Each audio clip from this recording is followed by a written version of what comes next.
Baik, assalamualaikum warahmatullahi wabarakatuh. Perkenalkan kami dari kelompok 4 akan menjelaskan mengenai yang namanya fields atau kita menyebutnya sebagai lapangan. Di mana kelompok kami ini terdiri atas 4 orang, yaitu Ibu Sarah Novianita, Khairul Sipahutar, Suhendi, dan Umrah. Di mana yang pertama kami akan mendiskusikan mengenai yang namanya definisi 33 terkait dengan definisi lapangan yang akan dijelaskan oleh Ibu Sarah. Kepada Ibu Sarah, dipersilakan. Baik, terima kasih kepada Pak Khairul. Oke, saya mulai. Misalkan R terhadap operasi penjumlahan dan perkalian adalah sebuah ring komutatif dengan unsur satuan, dan bila R dengan pembagi 0 terhadap perkalian membentuk sebuah grup, maka R disebut lapangan.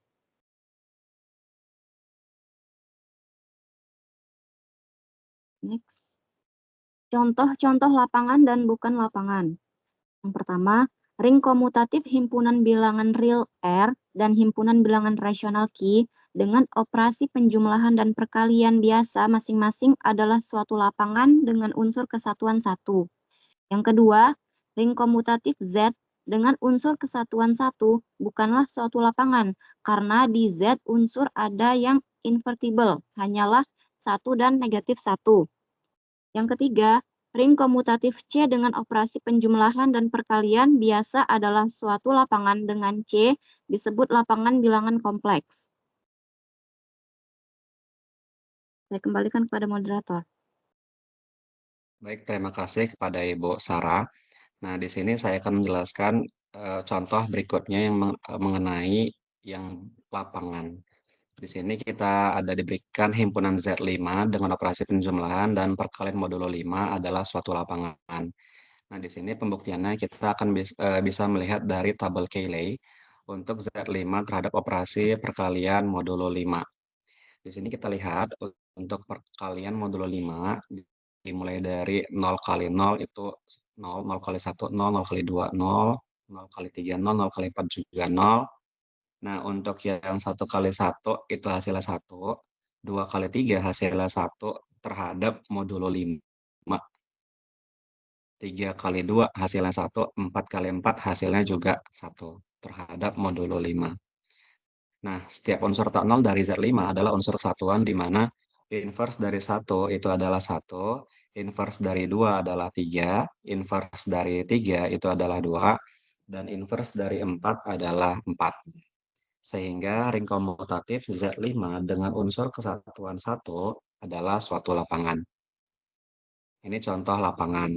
Nah, berikutnya kita akan melihat untuk yang contoh bukan lapangan. Diberikan ada P adalah suatu bilangan prima dan Z adalah lapangan bilangan bulat modulo P, serta FP adalah himpunan semua matriks 2 kali 2 berbentuk AB negatif B A, dengan AB adalah elemen dari ZP. Akan dibuktikan F13 bukan sebuah lapangan. Di sini kita melihat ada yang namanya tabel perkalian di mana kita akan melihat dari tabel tersebut kita bisa melihat sifat ketertutupan dipenuhi karena semua hasil operasi perkaliannya ada pada himpunan Z13. Terus terpenuhi juga untuk sifat asosiatif pada penjumlahan dan perkalian modulo 13 pada bilangan bulat. Karenanya pada Z13 juga dipenuhi. Yang ketiga, kita akan melihat terhadap unsur inverse. Kita ambil misalnya di sini anggota dari Z13-nya adalah 1 dan 5. Sehingga kalau kita substitusi ke dalam bentuk matriks, yaitu kita akan dapati 5, 1, negatif 1, 5. Sehingga kita akan mendapati untuk inverse dari matriks A tersebut, inverse dari matriks tersebut itu adalah 1 per determinan dikalikan dengan adjoin. Nah, kita akan mendapati determinannya itu adalah 26. Nah, dikarenakan determinan matriks A tersebut adalah 26, modulo 13 itu hasilnya adalah 0, maka kita akan dapati matriks A tersebut tidak mempunyai inverse karena determinannya sama dengan 0. Karena di sini matriks tersebut tidak mempunyai inverse, maka terlihat bahwa F13 tidak grup, sehingga F13 bukan lapangan. Itulah kira-kira untuk penjelasan mengenai contoh lapangan dan contoh yang bukan lapangan. Selanjutnya akan dijelaskan mengenai unsur pembagi nol oleh Pak Suhendi. Kepada Pak Suhendi dipersilakan. Baik, terima kasih pada Pak Hairul. Pas kesempatan ini saya akan menjelaskan mengenai unsur pembagi nol. Kita lihat definisinya. Suatu unsur A tidak sama dengan nol pada suatu ring komutatif R disebut sebagai unsur pembagi nol atau divisor of zero bila mana terdapat suatu unsur B tidak sama dengan nol sehingga A dikali B sama dengan nol. Kita lihat contohnya. Kita perhatikan ring Z12. Maka unsur 2, 3, 4, 6 anggota Z12 masing-masing adalah unsur pembagi nol. Hal ini disebabkan 2 dikali 6 sama dengan 0, 3 dikali 4 sama dengan 0, 4 dikali 3 sama dengan 0, dan 6 dikali 2 sama dengan 0. Kemudian definisi berikutnya, suatu ring komutatif D dengan unsur kesatuan yang tidak mempunyai unsur pembagi nol disebut sebagai daerah integral atau integral domain. Sebagai contohnya, himpunan Z5 dengan operasi penjumlahan dan perkalian modulo 5 adalah suatu ring komutatif dengan memperhatikan tabel Kelly dari Z5 terhadap operasi perkalian modulo 5. Nah, dari tabel kita bisa lihat bahwa Z5 tidak mempunyai unsur pembagi nol, sehingga Z5 adalah suatu daerah integral. Mungkin saya kembalikan ke moderator. Itu yang bisa saya sampaikan untuk unsur pembagi nol. Baik, terima kasih kepada Pak Suhendi. Untuk berikutnya adalah tentang pembuktian. Pembuktian jika R adalah integral, maka R merupakan daerah integral. Itu akan dijelaskan oleh Ibu Umrah. Kepada Ibu Umrah, dipersilakan.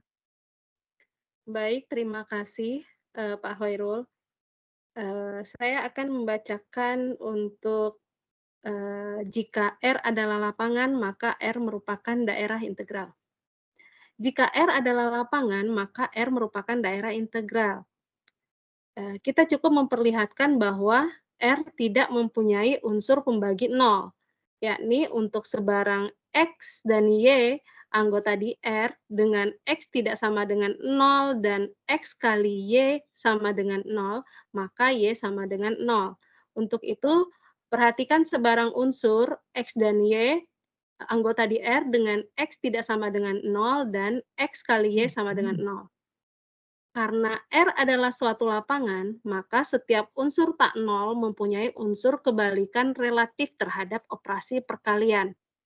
Hal ini berakibat bahwa X inverse dikali XY sama dengan X inverse dikali 0 sama dengan 0.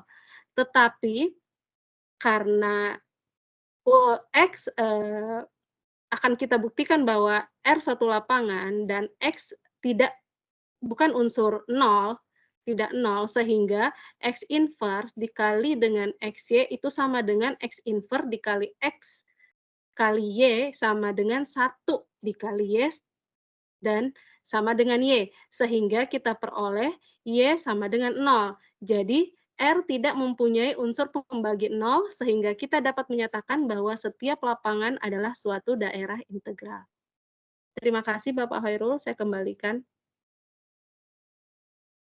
Baik, terima kasih kepada Bu Umrah yang sudah menjelaskan mengenai teorema jika R lapangan, maka M merupakan daerah integral. Baik, demikianlah untuk persentase kelompok 4 mengenai fields atau lapangan. Untuk pertanyaan maupun masukan, kami akan kembalikan kepada forum.